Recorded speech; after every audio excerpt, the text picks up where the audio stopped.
Remember the 50s? Back when mashed potato was a dance. Speedo was a song by the Cadillacs. And there was only one Coke to choose from. Well, those days of basic rock and roll and glorious black and white may be gone, but they certainly aren't forgotten as we go cruising one more time through the 50s.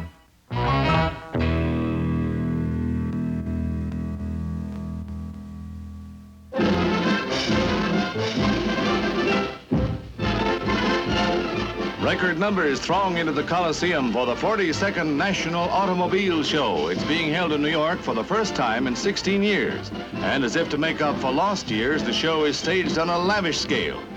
Power aplenty is represented here. Mighty new engines and power accessories galore on the 124 makes and models displayed.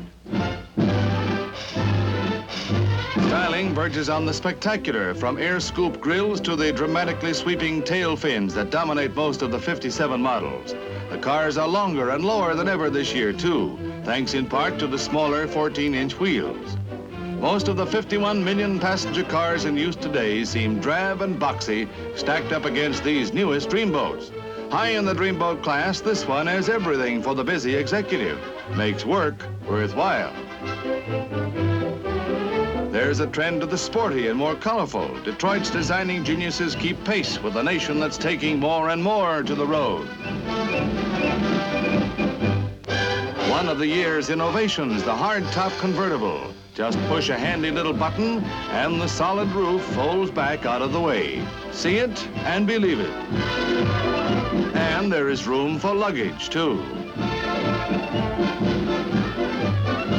Industry leader L.L. Colbert hails the future. Based on all the information we have today, 1957 will be a banner year for the nation's economy and for the automobile industry in particular. A dazzling glimpse of tomorrow. I couldn't sleep at all last night, just thinking of you. Maybe things weren't right. Well, I was tossing and tossing and turning all night. I kicked the blankets on the floor, turned my pillow upside down. I never did before, because I was tossing and turning and tossing and turning all night. Jumped out of bed, turned on the light. I pulled down the shade, went to the kitchen for a bite. Rolled up the shade, turned off the light. I jumped back into bed, it was the middle of the night. The clock downstairs was striking 4. Couldn't get you off my mind. I heard the milkman at the door. 'Cause I was tossing and turning, tossing and turning all night.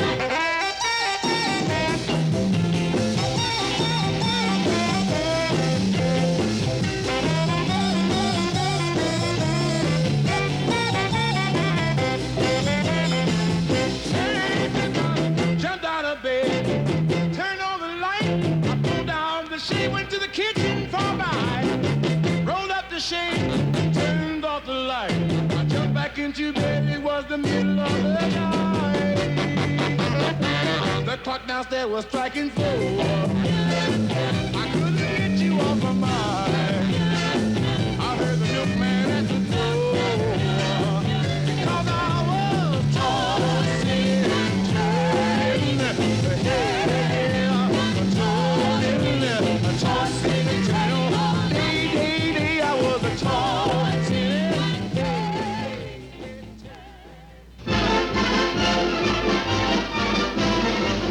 Hello there. I'm Bert Backrack. I've noticed in my column, Stag Lines, and in my 2 books, I've had a lot of good items on motor tips. Maybe you've read them, maybe you haven't, but I want to show you a few right now. In the first place, you know you're liable to get a flat tire while traveling, and if you're dressed in pretty nice clothes, it can raise havoc with them. I keep a little pair of old socks in the glove compartment, any old socks, worn out or not. And if you put them over your hands and over the sleeves of your coat, you'll be pretty well covered and pretty well protected against the dirt and the grease that you'd normally get on them. Good idea? Elvis Presley no longer has that rock and roll beat. The tempo is hut, 2, 3, 4 for Private Presley. He's at Camp Chaffee, Arkansas, beginning his 2-year Army hitch courtesy of the Memphis Draft Board. Like any ex-civilian raw recruit, the king of rock and roll will be keeping time to non-hip bugle calls.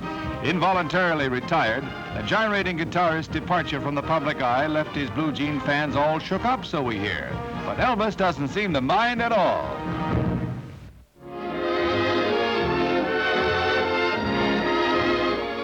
Christine Jorgensen, who used to answer to George, creates quite a stir as she returns home to New York from Copenhagen. Christine hit the headlines following the series of operations in Denmark that transformed her from a boy into a girl, all of which made her a celebrity to meet and talk to when she stepped off the plane at International Airport. Gentlemen, please give her a chance to talk.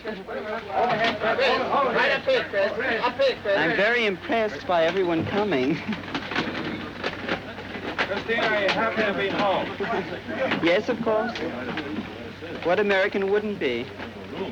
Have you been offered a movie contract? Yes, but I haven't accepted it. Do you have any plans regarding the theater? No, I don't think so. Hey, Christine! Are you going to go on with your photography? I hope so, yes. I see. I'm very happy to be back, and I don't have any plans at the moment. And I thank you all for coming, but I think it's too much. Fine, thank you very much. Woman's Home Companion Awards are received in Hollywood by John Wayne and June Allison, 2 of the film capital's top luminaries. Miss Allison receives her award for her outstanding work in the Glenn Miller story. The distinction comes to the 2 actors as a result of a poll taken throughout the nation. Women of America render their verdict on the efforts of movie makers and their stars. This human pincushion, Scarabée, says, hit me. He's out to beat the world's record for immunity to pain. Ouch! Well, that's what you would say, but Scarabée is a complete stoic to such pinpricks.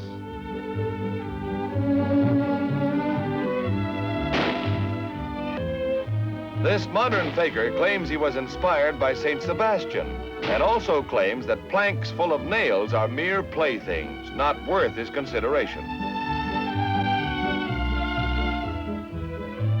Scara thinks he could fight it out with a sewing machine, but figures the only thing that could beat him would be a wound to his pride. That would really get under his skin. I wonder, who wrote the book of love? Tell me, who wrote the book of love? I've got to know the answer. Was it someone from above? I wonder, who wrote the book of love? I love you, darling, baby, you know I do. But I've got to see this book of love, find out why it's true. I wonder, who wrote the book of love? Chapter 1 says the lover, you love her with all your heart. Chapter 2, you tell her, you never, ever gonna part. In chapter 3, remember the meaning of romance. In chapter 4, you break up, but you give it just one more chance. Oh, I wonder, who wrote the book of love? Baby, I love you, yes I do. Well, it says so in this book of love, ours is the one that's true. I wonder, who wrote the book of love? Chapter 1 says the lover, you love her with all your heart. Chapter 2, you tell her, you never, ever gonna part. In chapter 3, remember the meaning of romance. In chapter 4, you break up, but you give her just one more chance. Oh, I wonder, who wrote the book of love? Baby,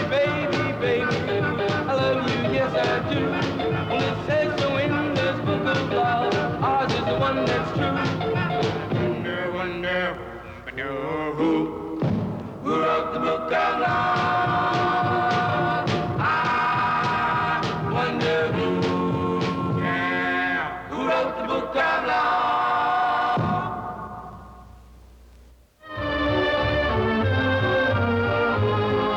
The wedding of Senator John F. Kennedy recalls Newport's one-time social grandeur.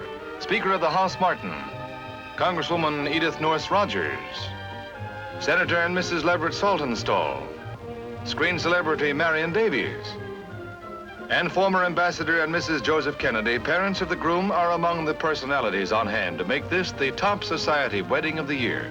For the spectators outside the church, it's a real storybook wedding. A radiant bride, the former Jacqueline Bouvier, and a handsome groom. With a pretty wife and a politically rising star, the future seems bright for the junior senator from Massachusetts. When a well-known honeymoon couple arrives at Tokyo Airport, a throng of 4,000 baseball and movie fans surge out of control, break through police lines. Joe DiMaggio and his bride smile bravely at their greeters, but they don't dare move.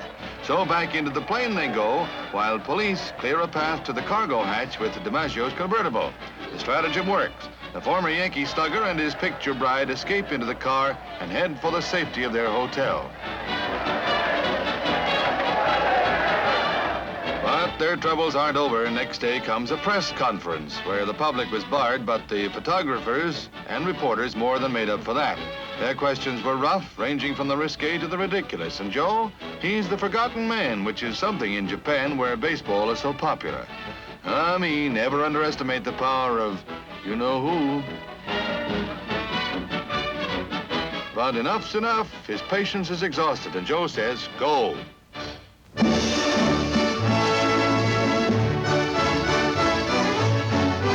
Prince Rainier's yacht bears his betrothed in triumph into the harbor at Monaco. A few hours earlier, Grace Kelly of Philadelphia and Hollywood stepped aboard the Deo Gigante from the liner Constitution, which carried her across the Atlantic. A picture queen who will become a princess greets her new subjects and is greeted by them in turn as she goes ashore to a tumultuous welcome. The little postcard principality wears its heart on its sleeve, its feelings expressed by two small monegasques offering flowers. From far or near, all eyes are on this old world city and its bachelor prince who wooed and won him a leap year bride in the new world. Through streets decked with American and Monacan flags, he whisks her off to his pink and white castle on the eve of the wedding of the year. Now, here's another real good idea that can prove of great value. Have a pretty nice-looking car here, and I wouldn't want to lose it. Wouldn't want to have it stolen. And if it was stolen, the men who take these cars are pretty ingenious, and they file off all serial numbers so that you can't identify it. But here's a trick to do. Take a business card if you have one, or if you haven't a business card, any piece of paper with your name and address on it, and just drop it down the window well of the car. No one would ever think to look for it there except you, and if your car ever turns up, there's permanent identification even if everything else has been removed. Good idea? We'll do it. America's newest gift to the continent, the hula hoop craze, spreading like wildfire in lands already ravaged by rock and roll. This West German film documents the impact of the hoop, the hottest thing since the St. Vitus dance in the Middle Ages, and with much the same symptoms.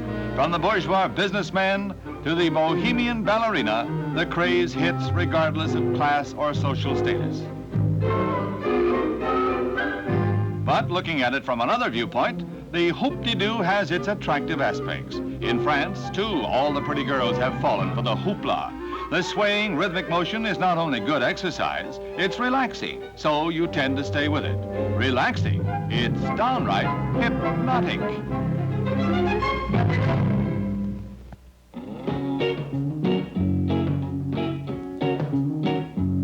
Long distance information, give me Memphis, Tennessee.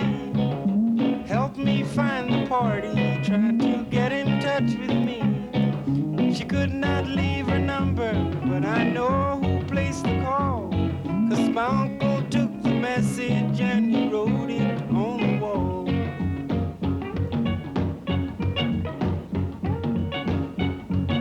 Help me information, get in touch with my Marie. She's the only one who'd phone me here from Memphis, Tennessee.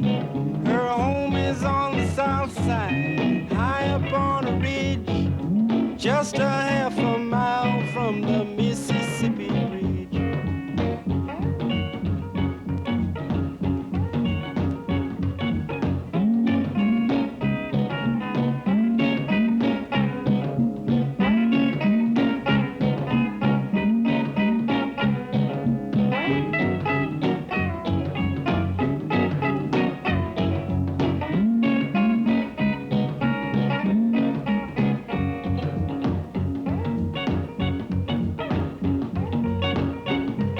Help me information, more than that I cannot add.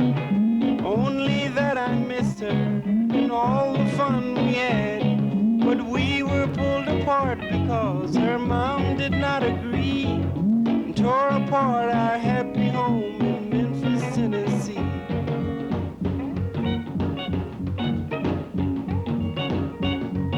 Last time I saw Marie, she's waving me goodbye, with hurry home drops on her cheek that trickle from her eye. Marie is only 6 years old. Information, please. Try to put me through to her in Memphis, Tennessee.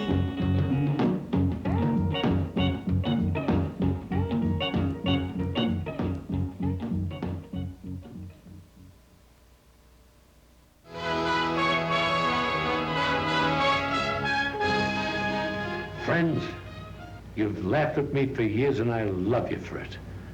But this time I'm not starting with a song. I want to be serious. I'm here because I just lost one of my dearest friends. Yes, it was cancer. A good many of you have had the same heartbreak. But friends, there's a brighter side. Yes, today, doctors can cure half of those who have cancer. That's the word of hope from the American Cancer Society. Money will help save lives, so I'm asking you to give to the Cancer Crusade. Just put your gift in an envelope, address to cancer, in care of your local postmaster. Do it today, please. Guard your family. Strike back. Give to conquer cancer. Official Washington takes time out to pay tribute to the nation's hackies, who are welcomed to the Capitol in recognition of their outstanding driving records. Vice President Nixon greets 33 of them from 30 cities. Together, they represent 834 years of driving and 20 million miles of accident-free operation.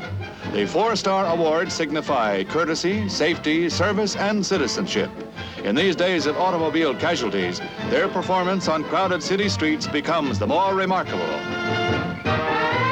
Army Ordnance conducts a test of a new amphibious truck at Rainbow Springs, Florida.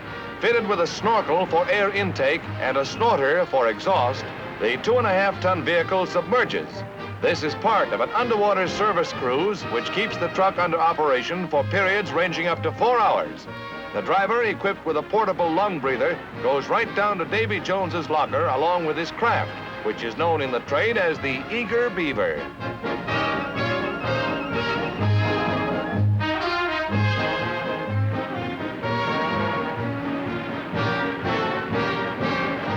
Two mermaids thumb a ride for a submersible hitchhike. Seriously, though, this amphibious marvel can travel on land as efficiently as it can underwater. Up she rises. And as she rises, she blows her tubes just like a submarine. One of the Army's latest weapons for defense. The Yankees, who took 4 straight from the Phillies to win the World Series, get into their stride at Phoenix under peppery Casey Stengel, the boss wrangler trying on a new crown. And here is Phil Rizzuto and Yogi Berra getting set for another successful season. Casey looks over the new crop of rookies. Most of these will be in the lineup this season. As usual, the Yankees figure to be unbeatable, but they may need some new blood on the team. It seems as how the top man of them all, Joe DiMaggio, has hinted this may be his last season. Say it ain't so, Joe.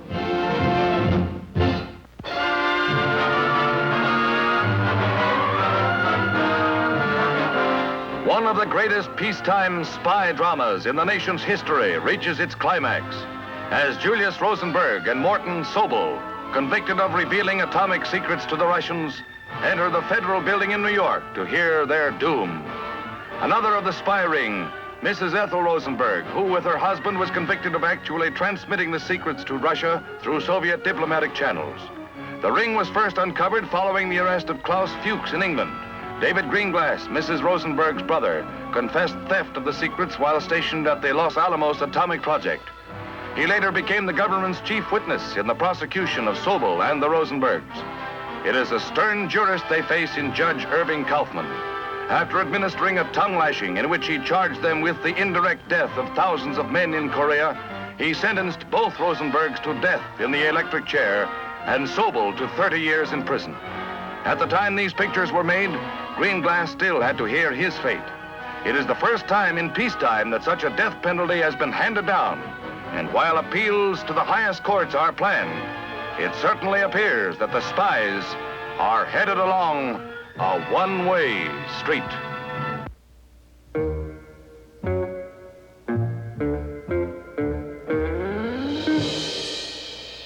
Beep, beep, beep, beep. His horn went beep, beep, beep. While riding in my Cadillac, what to my surprise, a little Nash Rambler was following me about 1/3 my size. The guy must have wanted to pass me out as he kept on tooting his horn. I'll show him that a Cadillac is not a car to scorn. Beep, beep. Beep, beep. His horn went beep, beep, beep. I pushed my foot down to the floor to give the guy the shake. But the little Nash Rambler stayed right behind. He still had on his brake. He must have thought his car had more guts as he kept on tooting his horn. I'll show him that a Cadillac is not a car to scorn. Beep, beep, beep, beep. His horn went beep, beep, beep. My car went into passing gear and we took off with gust. Soon we were doing 90, must have left him in the dust. When I peeked in the mirror of my car, I couldn't believe my eyes. The little Nash Rambler was right behind. I think that guy could fly. Beep, beep, beep, beep. His horn went beep, beep, beep. Now we're doing 110. This certainly was a race. For a Rambler to pass a caddy would be a big disgrace. The guy must have wanted to pass me out. He's kept on tooting his horn.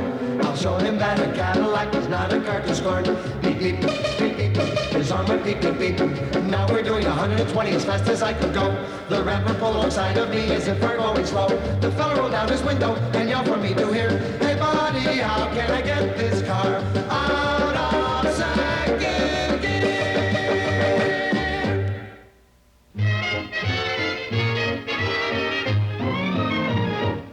Sports car enthusiasts are in high gear as the World Motor Sports Show opens at New York's Madison Square Garden.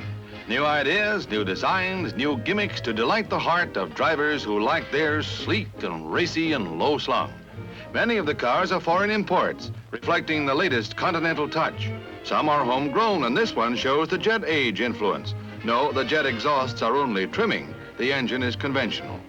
3 wheels, 4 brakes, take your pick. There are things to come in the garage and in the kitchen. This is the kitchen of tomorrow, a press-button dream coming true for Mrs. Housewife. All sorts of wonders are hers at the push of a button, from refrigerator doors to countertops built for big gals or little gals. Don't have to lean over here, you see. What's for dinner? Consult the menus on pictures and dish up something new for a change. Hummingbird wings on toast, maybe. And look where the toaster is. A wave of the hand and presto, down comes a hidden cabinet with the dishes. Mama will feel like a fairy princess with a magic wand in a place like this. We won't be able to get her out of the kitchen, but we'll cross that bridge when we get to it. Right now, the question before the house is, what's cooking and when do we eat?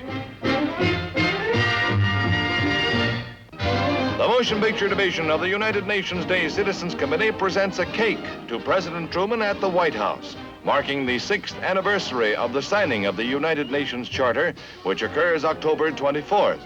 The President expresses his appreciation of UN cookery. Thank you very much for the cookbook.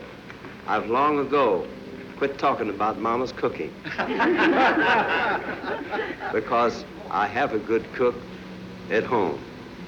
And she also has made a good cook out of the musician who is our daughter.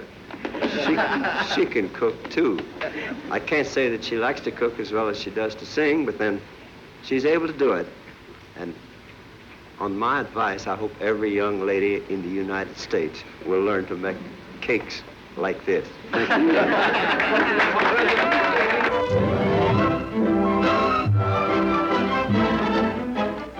The fashion camera visits Darien, Connecticut for a day with a suburban housewife. A sheerly lovely suburban housewife, that is. Our heroine's morning is spent in a smartly striped play and work suit with trim skirt and jacket worn over it when friend neighbor drops in for luncheon. Friend neighbor wears flower patterned shirt and skirt of Mexican linen, also chic and suburban. Comes cocktail time and housewife turns glamour girl in this at-home costume designed by Tina Lesser.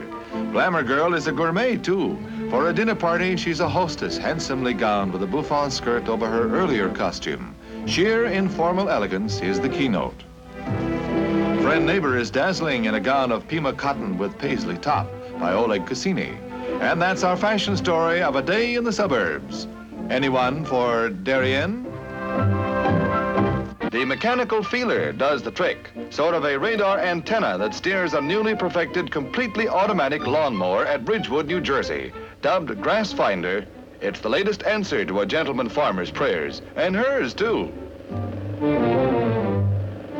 Smile. Why not? All she had to do was cut one strip around the outside of the lawn and then set the mower on automatic. From then on, there's nothing to do but drink a toast to a time saver that feels its way along. When the feeler contacts grass already cut, one wheel is braked and the machine turns to the right. It also mulches the cut grass so there's no raking or sweeping. To make a long story short, Grass Finder makes short shrift of the lawn while you have a tall drink.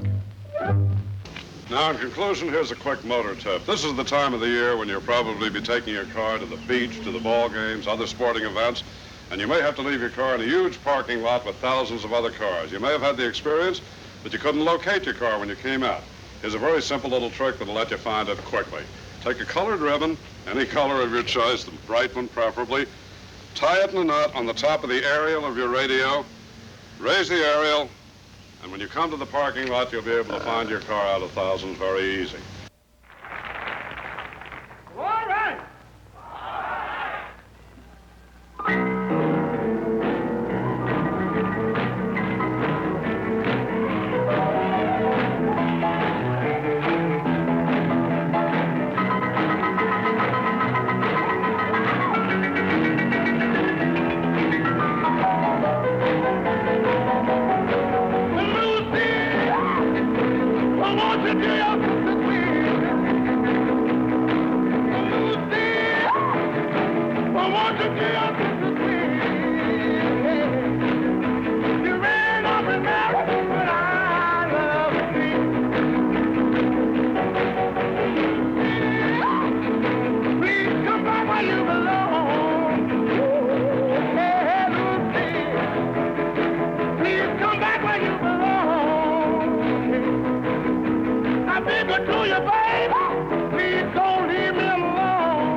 up this morning, Luke, it was not as tight.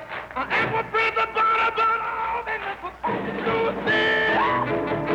Please come back where you belong. I beg her to you, baby. Please don't leave me alone.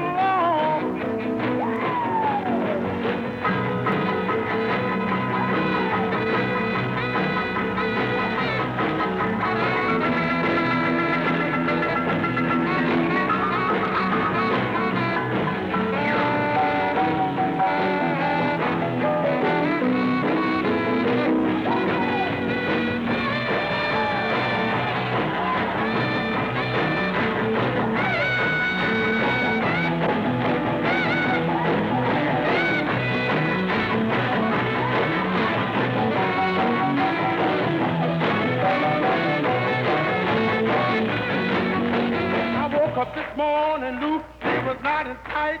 I am a brother, and this was tight. Please come back where you belong. I beg her to you, baby. Please don't leave me alone. Baby, satisfy my heart. Ooh, Lucille. Baby, satisfy my heart.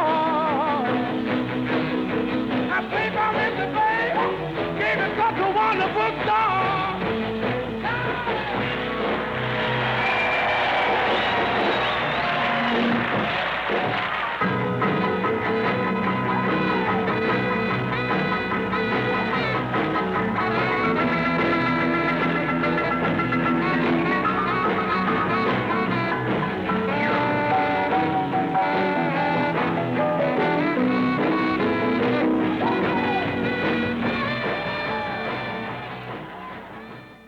That's all for this time. There'll be another installment of For Men Only coming up with a lot of good tips for you, so watch for it, won't you? Goodbye.